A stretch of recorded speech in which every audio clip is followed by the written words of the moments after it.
Et ce soir, nous avons le plaisir d'accueillir Nazim Sini. Bonsoir. Bonsoir. Alors, vous êtes enseignant agrégé en économie et spécialiste des questions géopolitiques. Alors, tout d'abord, quel est le principal ou la principale ambition de l'Algérie à travers le projet South 2 Corridor ?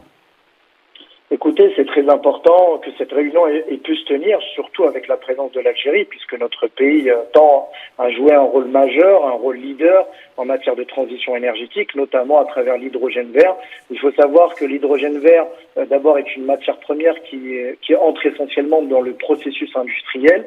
C'est une énergie propre, c'est aussi un combustible qui n'émet pas de CO2 et qui rentre parfaitement dans les objectifs de réduction de CO2 de l'ensemble des pays signataires, vous savez, de ces fameux accords de Paris qui obligent ou qui contraignent tous les pays du monde à justement réduire leurs émissions de CO2 dans le but de lutter contre le réchauffement climatique.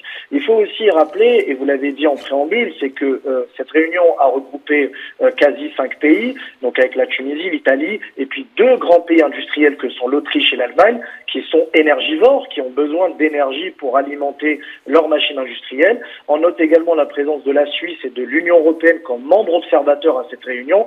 C'est pour vous montrer l'importance que revêt cette volonté de l'Algérie, justement, de s'entourer de pays pour constituer un groupement énergétique qui soit indépendant et qui œuvre également pour promouvoir les énergies renouvelables. Alors Nazim Sini, puisque vous en parlez, comment le South 2 Corridor renforce-t-il le rôle de l'Algérie dans le transport énergétique vers l'Europe ?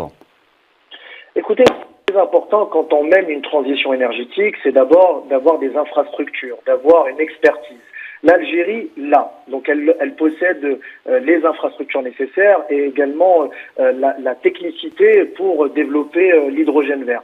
Ensuite, pour acheminer cette énergie vers justement la destination européenne, il faut mettre en place toute une chaîne logistique et également toute une supply chain. Et c'est là où la Tunisie et l'Italie vont jouer un rôle majeur notamment, et surtout l'Algérie a une ADN énergétique qui est reconnue par ses partenaires, et notamment les partenaires que nous avons cités. Ce qui est très important de noter, c'est qu'il y a un processus qui est enclenché, notamment dans la volonté de notre pays d'adopter l'hydrogène vert comme source d'énergie propre, puisqu'on sait que le monde se dirige inexorablement vers la décarbonation. On sait que d'ici 10 ans, le monde ne sera carboné qu'à 50%, et dans 20 ans, il ne le sera plus qu'à 30%. Donc c'est très important de commencer à adapter son appareil énergétique aux besoins futurs de nos partenaires commerciaux que représentent certains pays de l'Union européenne. Et l'Algérie aujourd'hui a un marché qui s'offre devant elle et il est très intéressant et même important qu'elle puisse se positionner dès maintenant. Et en quoi, Nazim Sini, en quoi ce corridor contribue-t-il à la sécurité énergétique régionale et européenne à la fois ? En fait, c'est un lien qui est, si vous voulez, parfaitement consolidé entre les deux régions qui ont des relations commerciales, diplomatiques, économiques que représentent l'Europe et l'Afrique du Nord. Et aujourd'hui, l'Algérie veut absolument consolider, sécuriser ce corridor pour permettre d'avoir une énergie qui soit abondante, qui soit à un bon marché et également qui soit stable pour ses partenaires commerciaux, et elle s'appuie sur le pays frère que représente la Tunisie. Donc il y a une vocation géopolitique, il y a une vocation diplomatique, mais il y a une vocation aussi économique. Donc c'est très important de soutenir ce projet. L'Algérie est à la manœuvre, elle obtient l'adhésion de ses partenaires européens et surtout ce qu'il va falloir aujourd'hui, c'est accélérer les investissements, attirer les IDE, mais aussi élargir justement ce groupement de pays à d'autres partenaires, notamment des pays du Nord, des pays de l'Est, etc.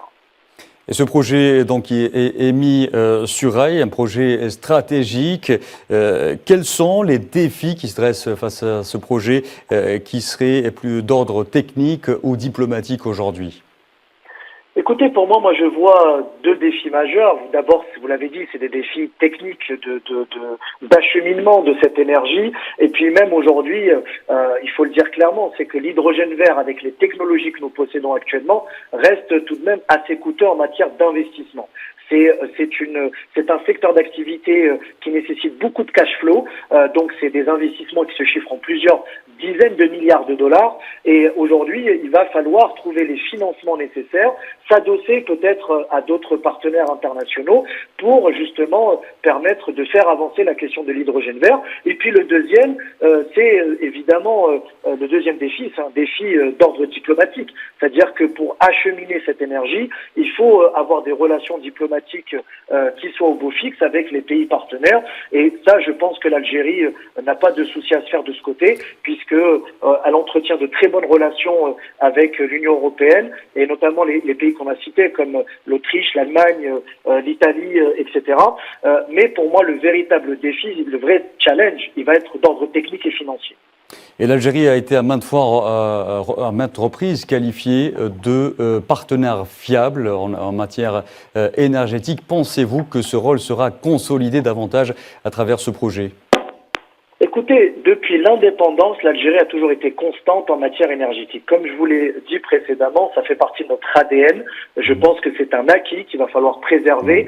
Nous avons une réputation qui est très solide sur les marchés internationaux, avec une énergie qui est de très bonne qualité, des infrastructures également qui sont aux standards internationaux. Et puis surtout, nous n'avons jamais eu de problème de rupture d'approvisionnement.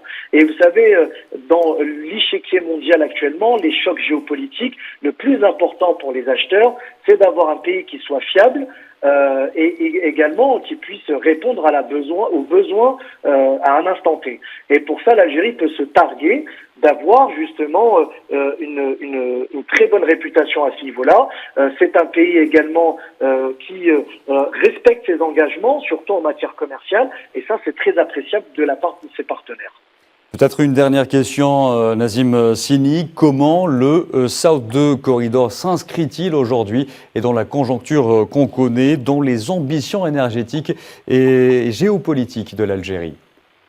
Écoutez, aujourd'hui, vous le savez, on vit dans un monde qui est dominé par l'énergie. Donc, lorsque vous êtes aux avant-gardes de cet hydrogène vert, cette énergie renouvelable, c'est quelque part des pions économiques, diplomatiques que vous faites avancer sur cet échiquier-là. Et justement, aujourd'hui, l'énergie est devenue justement une arme économique, est devenue une arme politique qu'il va falloir utiliser face à des menaces qui sont en train de naître un peu partout.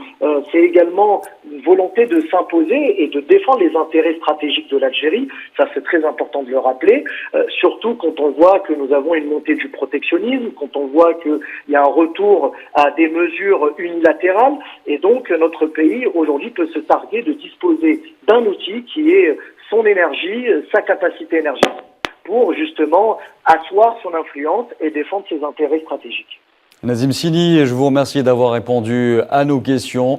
Je rappelle à nos téléspectateurs que vous êtes enseignant agrégé en économie et spécialiste des questions géopolitiques.